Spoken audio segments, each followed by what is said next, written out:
भाग 10। पीर टहनियों को पांसों की तरह बरतने में माहिर था। वो उन्हें जमीन पर फेंकता और जमीन पर उनके गिरने के आधार पर उनकी व्याख्या करता था। उस दिन उसने टहनियों को नहीं फेंका। उसने उन टहनियों को कपड़े में लपेटकर अपने थैले में डाल लिया। मैं लोगों की भविष्यवाणी करके अपनी रोजी रोटी कमाता हूं, उसने कहा। मैं टहनियों के विज्ञान को समझता हूं और मैं ये भी जानता हूं कि जिस जगह सब कुछ लिखा हुआ है उस जगह सेंध लगाने के लिए टहनियों का इस्तेमाल किस तरह करना चाहिए। वहां घुसकर मैं अतीत को पढ़ सकता हूं। जो विस्मृति की गर्त में चला गया है उसे वहां से ढूंढकर बाहर ला सकता हूं और उन शगुनों को समझ सकता हूं जो यहां वर्तमान में है। जब लोग मुझसे परामर्श लेते हैं तो मैं उनका भविष्य पढ़ नहीं रहा होता हूं। मैं भविष्य के बारे में अनुमान लगा रहा होता हूं। भविष्य तो खुदा के हाथ में है और वही असाधारण परिस्थितियों में उसको उजागर करता है।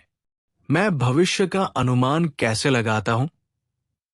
मौजूदा वक्त के शगुनों के आधार पर।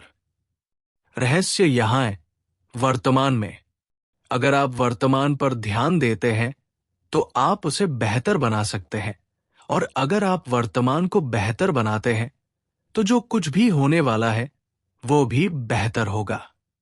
भविष्य के बारे में भूल जाओ और जो सीखे दी गई है उनके मुताबिक वर्तमान को जियो, इस विश्वास के साथ कि खुदा अपने बच्चों को प्यार करता है। हर दिन अपने आप में अपने साथ शाश्वतता को लेकर आता है। ऊंट हाँकने वाले ने पूछा था कि वे कौन सी परिस्थितियां होगी जिनमें खुदा उसको भविष्य को देखने की अनुमति देगा। सिर्फ तभी जब वो खुद उसको उजागर करता है, और खुदा गाहेब गाहे ही भविष्य को उजागर करता है, और ऐसा वो सिर्फ एक ही वजह से करता है, उस भविष्य की वजह से जो इसलिए लिखा गया होता है ताकि उसको बदला जा सके। खुदा ने लड़के को भविष्य का एक हिस्सा दिखा दिया है। ऊंट हाँकने वाले ने सोचा, क्या वजह है कि वह इस लड़के को अपने एक साधन के तौर पर काम करते देखना चाहता है?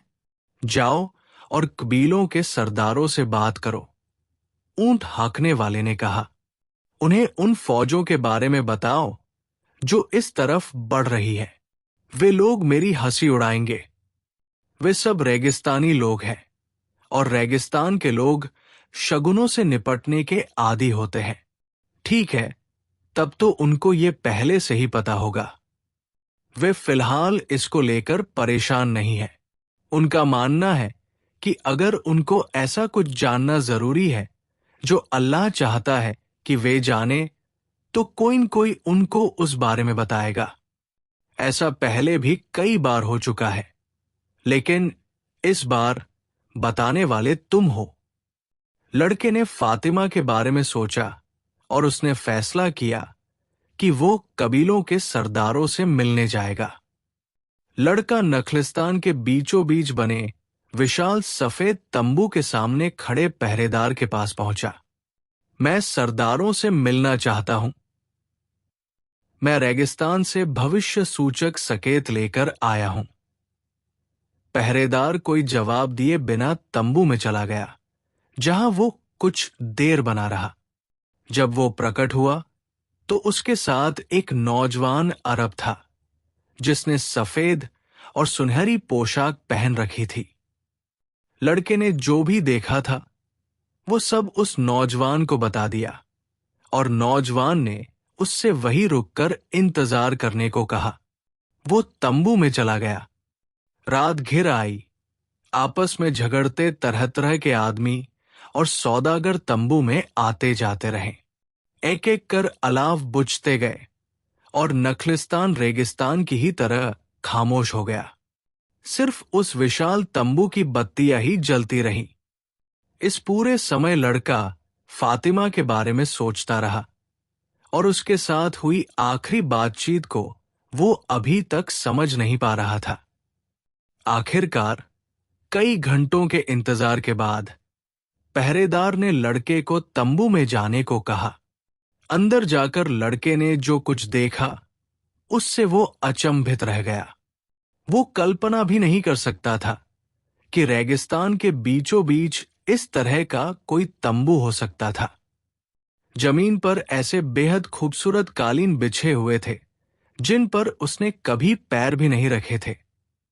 छत से सोने के बने सुघड़ कंदील लटक रहे थे जिनमें मोमबत्तियां जल रही थी।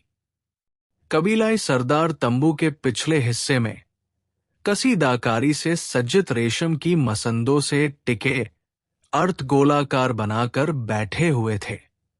नौकर चाकर तकश्तरियों में मसाले और चाय लेकर आ जा रहे थे।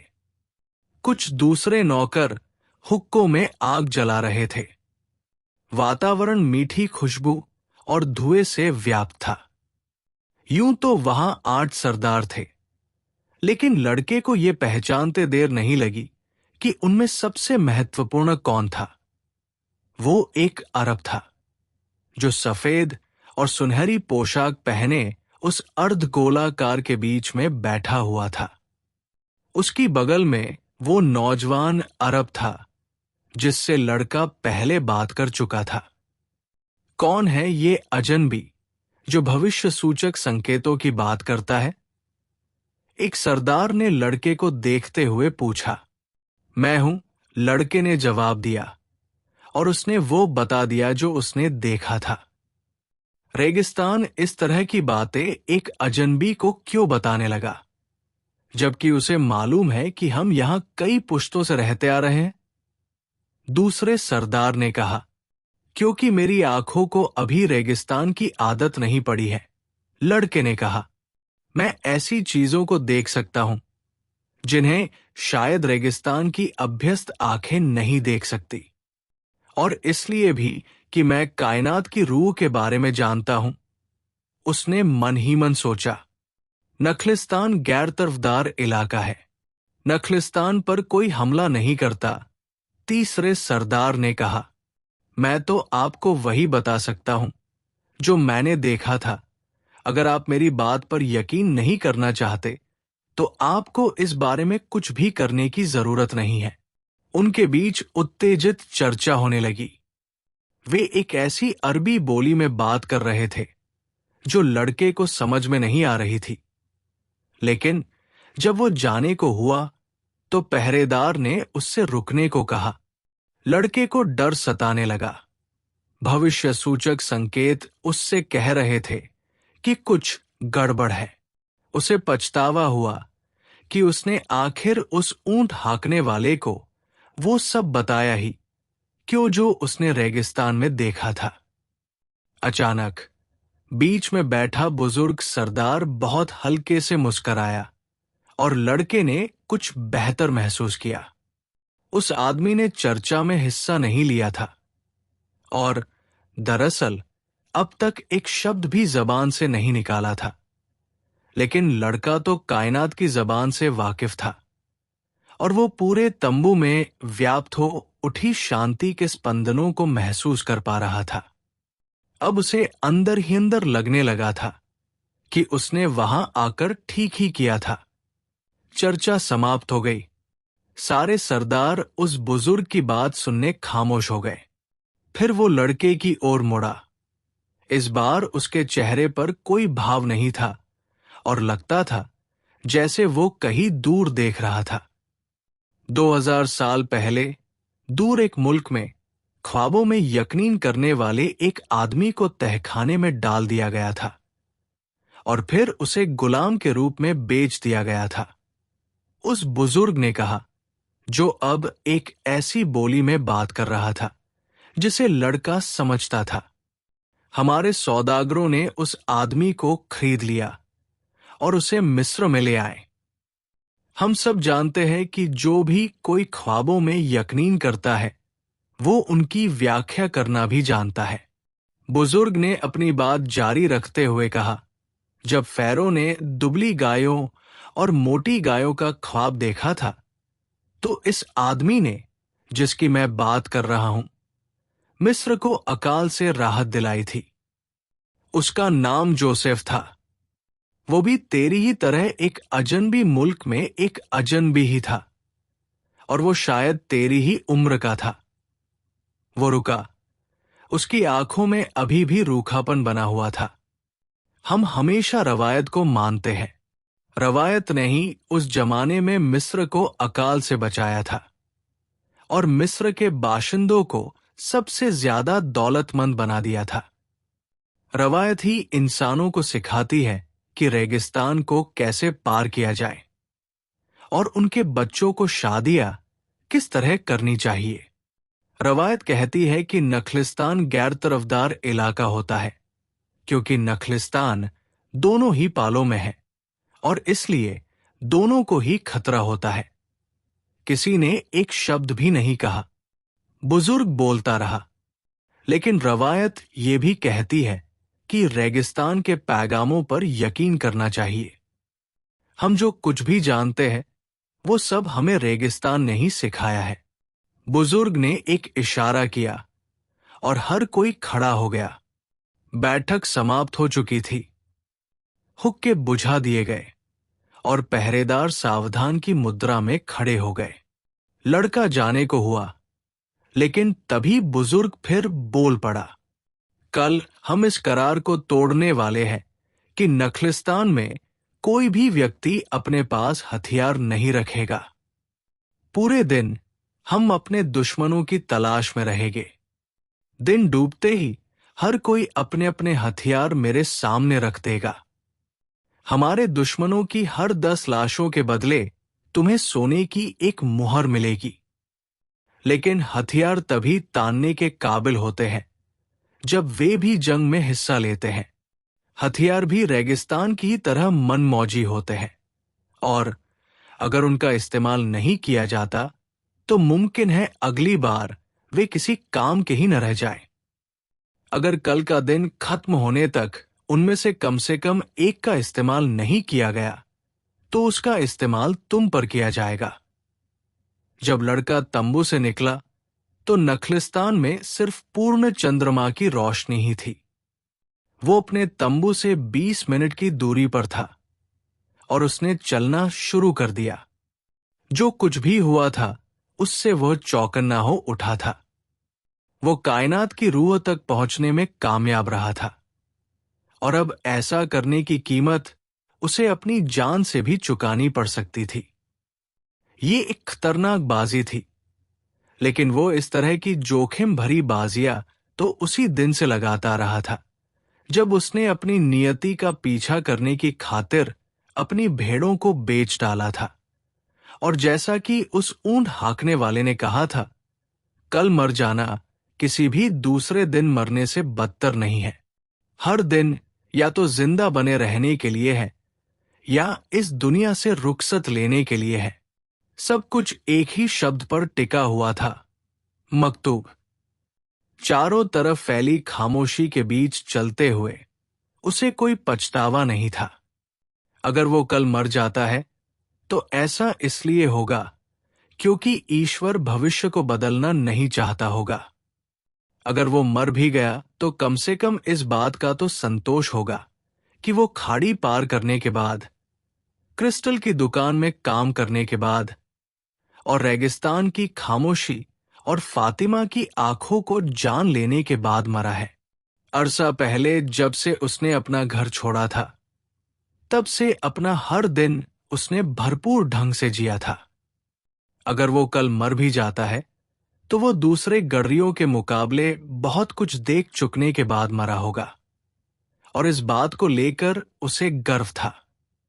सहसा उसे एक भीषण गर्जना सुनाई दी और तेज हवा ने उसे धकेलकर नीचे गिरा दिया। ऐसा अनुभव उसे पहले कभी नहीं हुआ था। पूरा इलाका धूल के बवंडर में चक्कर खा रहा था, जो इतना घना था कि चंद्रमा आंखों से ओझल हो गया था।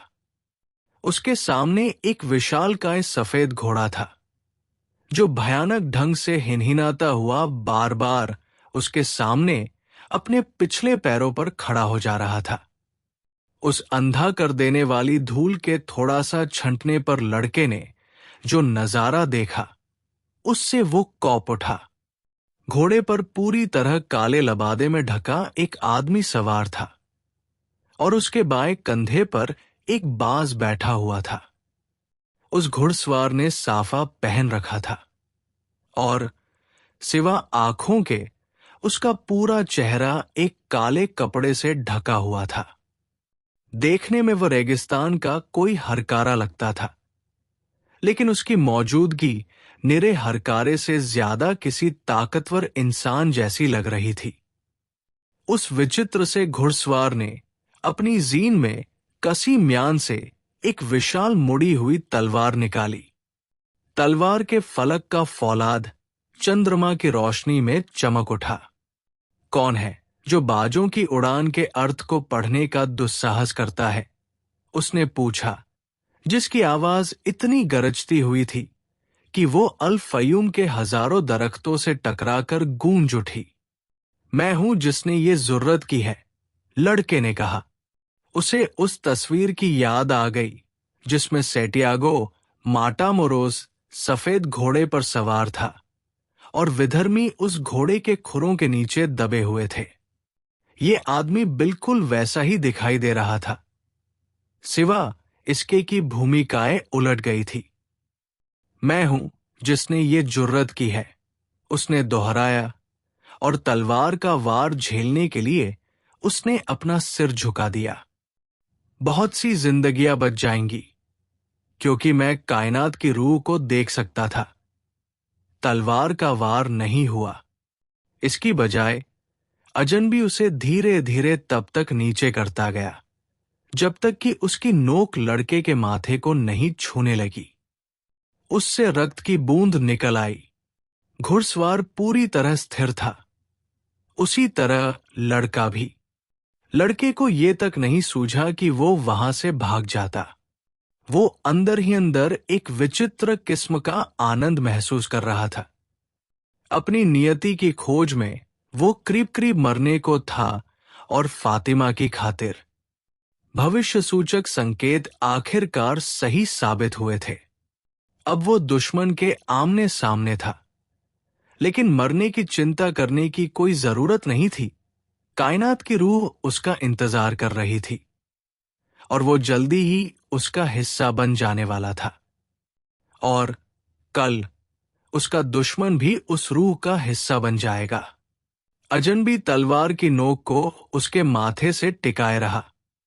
तुमने परिंदों की उड़ान को क्यों पढ़ा? मैंने तो सिर्फ वो पढ़ा था जो वे परिंदे मुझसे कहना चाहते थे। वे नखलिस्तान की हिफाजत करना चाहते थे। कल तुम सब मर जाओगे, क्योंकि उनकी संख्या नखलिस्तान के तुम्हारे आदमियों से ज्यादा है। तलवार अपनी जगह पर बनी रही। तुम कौन होते हो जो अल्लाह की मर्जी को बदलना चाहते हो? अल्लाह ने फौजों को गढ़ा है और उसने बाजों को भी गढ़ा है। अल्लाह ने मुझे परिंदों की ज़बान सिखाई है। सब कुछ एक ही हाथ का लिखा हुआ है। लड़के ने ऊंट हौंकने वाले के शब्दों को याद करते हुए कहा। अजनबी ने लड़के के माथे से तलवार हटा ली और लड़के को अप्रमित राहत का एहसास हुआ, लेकिन वो तब भी भाग नहीं सका। अपनी भविष्यवाणियों को लेकर सावधान रहना, अजनबी ने कहा। जब कोई चीज लिखी होती है तो उसको किसी भी तरह से बदला नहीं जा सकता। मैंने तो सिर्फ एक फौज देखी थी, लड़के ने कहा। मैंने जंग का नतीजा नहीं देखा था। अजनबी इस जवाब से संतुष्ट लगता था, लेकिन वो तलवार अपने हाथ में लिए रहा। एक अजनबी मुल्क में क्या रहा है? मैं अपनी नियति के पीछे चल रहा हूं। ये बात तुम्हारी समझ में नहीं आएगी। अजनबी ने तलवार म्यान में रख ली और लड़के ने चैन की सांस ली। मुझे तो तुम्हारी हिम्मत का इम्तिहान लेना था, अजनबी ने कहा। दुनिया की ज़बान को समझने के लिए हिम्मत सबसे ज्यादा जरूरी है। लड़का चकित था। अजनबी ऐसी चीजों के बारे में बात कर रहा था जिनके बारे में बहुत थोड़े से लोग जानते थे। तुम्हें अपनी कोशिश नहीं छोड़नी चाहिए। तुम बहुत दूर निकल आए हो। उसने अपनी बात जारी रखी। तुम्हें रेगिस्तान से प्यार जरूर करना चाहिए, लेकिन उस पर पूरी तरह भरोसा नहीं करना चाहिए, क्योंकि रेगिस्तान सभी लोगों का इम्तिहान लेता है। वो हर कदम पर चुनौतियां पेश करता है और जिन लोगों का ध्यान भटकता है उनकी जान ले लेता है। उसकी बातों ने लड़के को बूढ़े राजा की याद दिला दी। अगर कोई योद्धा यहां आते हैं और सूरज डूबने तक तुम्हारा सिर सलामत रहता है तो आकर मुझसे मिलना, अजनबी ने कहा, जो हाथ थोड़ी देर पहले तलवार भांज रहा था। उसी ने अब चाबुक थाम लिया था। घोड़ा एक बार फिर धूल उड़ाता हुआ अपने पिछले पैरों पर खड़ा हो गया। तुम कहाँ रहते हो? लड़के ने भागते हुए घुड़सवार को जोर से पुकारते हुए पूछा। चाबुक थामे हाथ ने दक्षिण की तरफ इशारा किया। लड़का कीमियागर से मिल चुका था। अगली सुबह अल्फ्यूम पर खजूर के दरख्तों के आसपास 2000 हथियारबंद आदमी फैले हुए थे। सूरज के सिर पर चढ़ने के पहले ही 500 कबीलाई क्षितिज पर प्रकट हो गए। घुड़सवार लड़ाके उत्तर की तरफ से नखलिस्तान में दाखिल हुए थे। ऊपरी तौर पर यह एक शांतिपूर्ण अभियान लगता था, लेकिन वे सब लोग अपने अपने लबादों में हथियार छिपाए हुए थे। जब वे अल्फ्यूम के बीच सफेद तंबू के पास पहुंचे तो उन्होंने अपनी अपनी कटारें और राइफलें निकाल ली और उन्होंने उस तंबू पर हमला कर दिया जो खाली पड़ा था। नखलिस्तान के लोगों ने रेगिस्तान से आए इन सारे घुड़सवारों को घेर लिया और आधा घंटे के भीतर ही एक को छोड़कर सारे घुड़सवार मारे गए। बच्चों को खजूर के दरख्तों के झुरमुट के दूसरी तरफ ले जाया गया था और जो कुछ हुआ वो बच्चों ने नहीं देखा। औरतें अपने तंबुओं में बनी रही और अपने पतियों के लिए दुआ मांगती रही और उन्होंने भी इस जंग का नजारा नहीं देखा। अगर मैदान में लाशें न बिछी होती तो ये नखलिस्तान के आम दिनों जैसा ही एक दिन लगता। जिस कबीलाई को बख्श दिया गया था वो फौज की उस टुकड़ी का कमांडर था। उस दिन दोपहर बाद उसे कबीले के सरदारों के सामने पेश किया गया, जिन्होंने उससे पूछा कि उसने रवायत के उसूल को क्यों तोड़ा।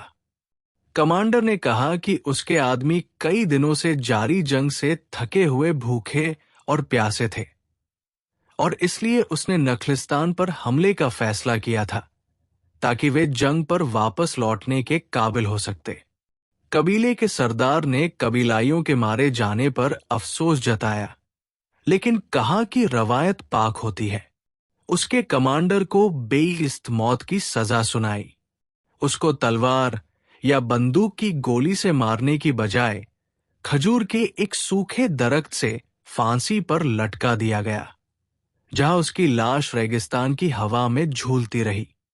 कबीले के सरदार ने लड़के को बुलवाया और उसको तोहफे के तौर पर सोने की 50 मोहरें दी। उसने मिस्र के जोसेफ का किस्सा दोहराया और लड़के को नखलिस्तान का सलाहकार बनने का न्योता दिया। जब सूरज ढल गया और आसमान में पहले सितारे दिखाई देने लगे तो लड़के ने दक्षिण की तरफ चलना शुरू किया।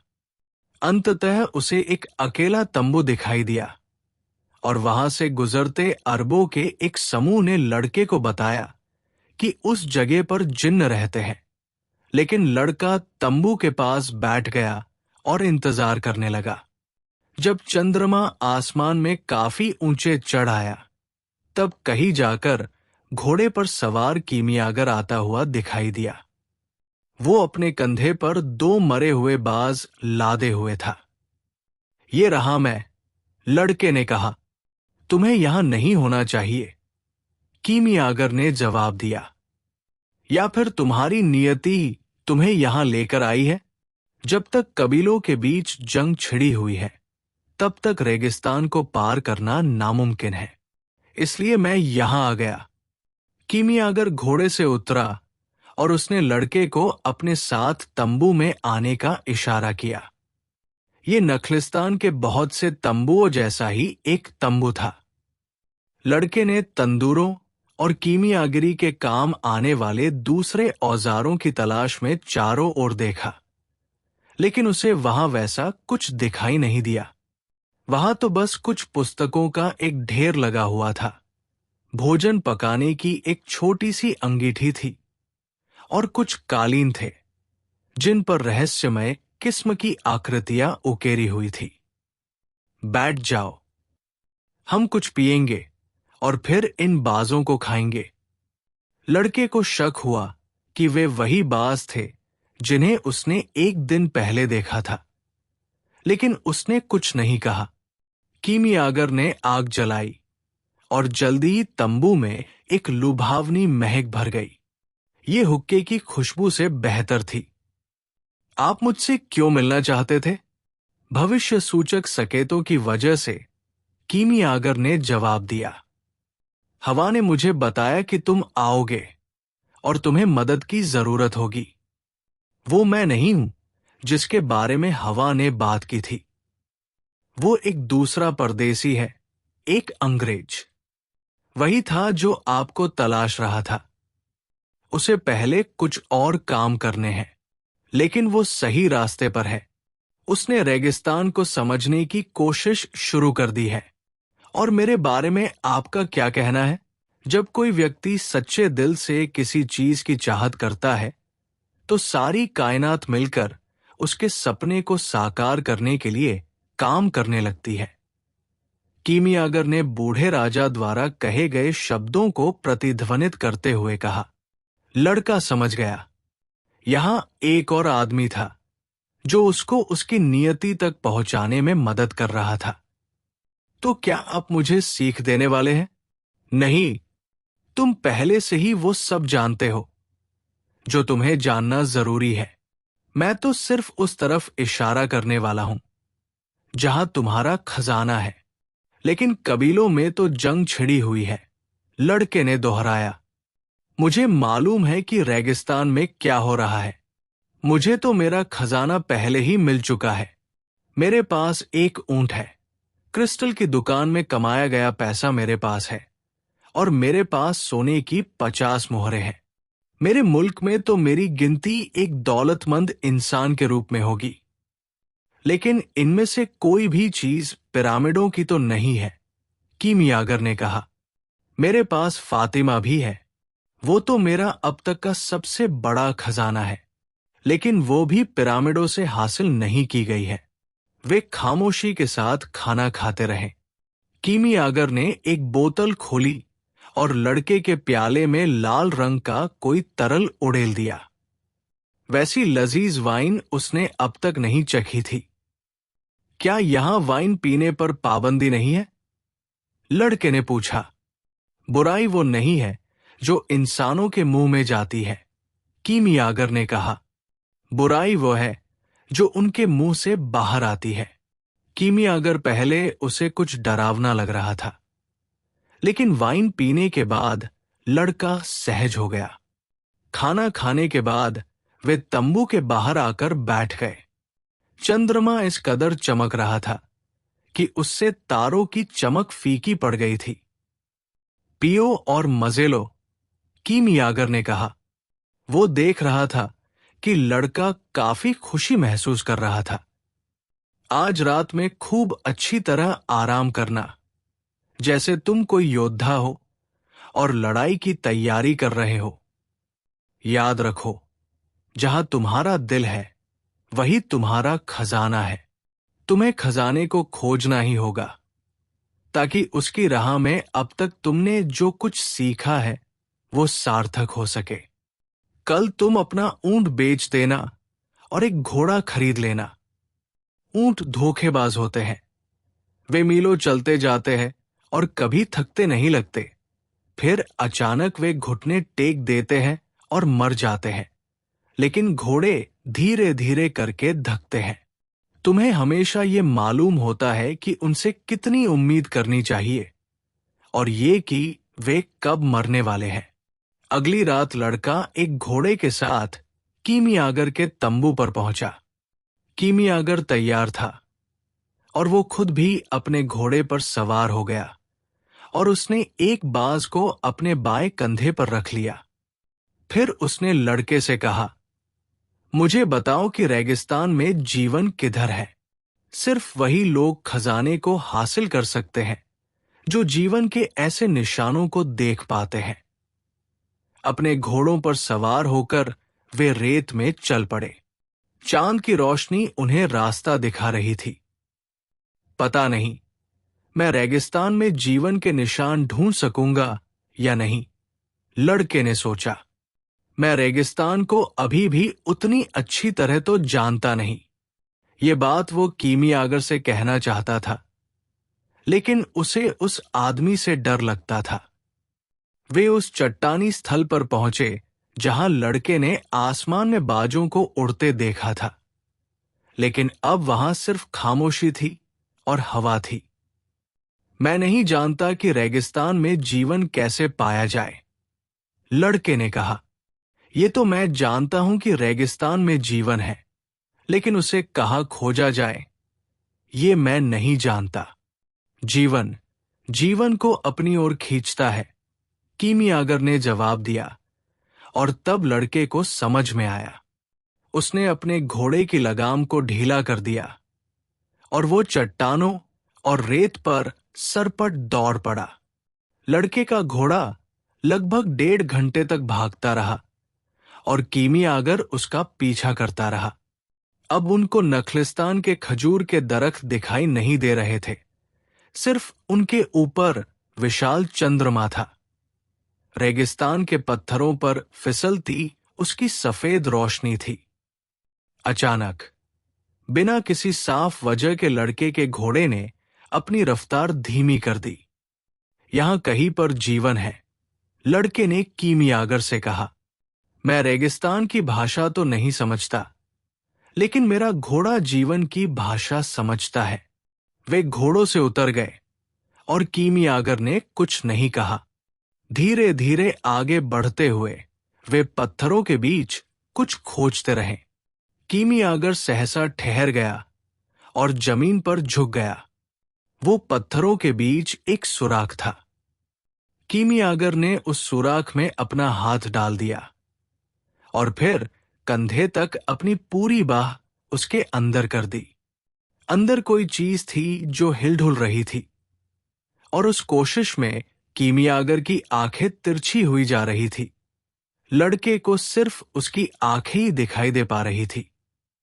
लगता था कि उस सुराख में जो कुछ भी था, उससे उसका हाथ जूझ रहा था।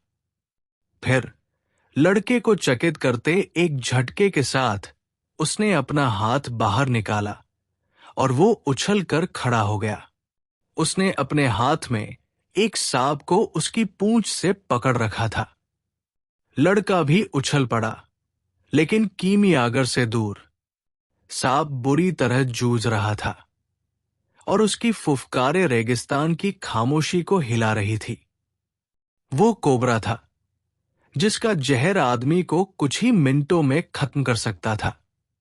उसके जहर से सावधान रहना, लड़के ने कहा, लेकिन बावजूद इसके कि कीमियागर ने अपना हाथ सुराख में डाला था और तय था कि सांप ने उसे काटा होगा। उसका हाव भाव एकदम सहज था। कीमियागर की उम्र 200 वर्ष है, अंग्रेज ने उसे बताया था। वो निश्चय ही जानता होगा कि रेगिस्तान के सांपों से कैसे निपटना चाहिए।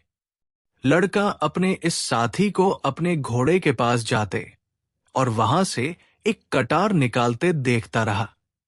उसने कटार की नोक से रेत पर एक घेरा बनाया और फिर सांप को उस घेरे में रख दिया। सांप तुरंत शांत हो गया। चिंता की कोई बात नहीं, कीमियागर ने कहा। वो इस घेरे के बाहर नहीं जाएगा। तुम्हारे द्वारा रेगिस्तान में जीवन की खोज वो भविष्य सूचक संकेत है जिसकी मुझे जरूरत थी। ये चीज इतनी अहम क्यों थी? क्योंकि पिरामिड रेगिस्तान से घिरे हुए हैं। लड़का पिरामिडों के बारे में बात नहीं करना चाहता था। उसका दिल भारी था और कल रात से ही मायूसी की हालत में था। खजाने की खोज को जारी रखने का मतलब था कि वह फातिमा को त्याग रहा था। मैं तुम्हें पूरे रेगिस्तान भर रास्ता दिखाने वाला हूं, कीमियागर ने कहा। मैं नखलिस्तान में ही रहना चाहता हूं, लड़के ने जवाब दिया। मुझे फातिमा मिल गई है और मेरे लिए वो किसी भी खजाने से बढ़कर है। भाग 10 समाप्त।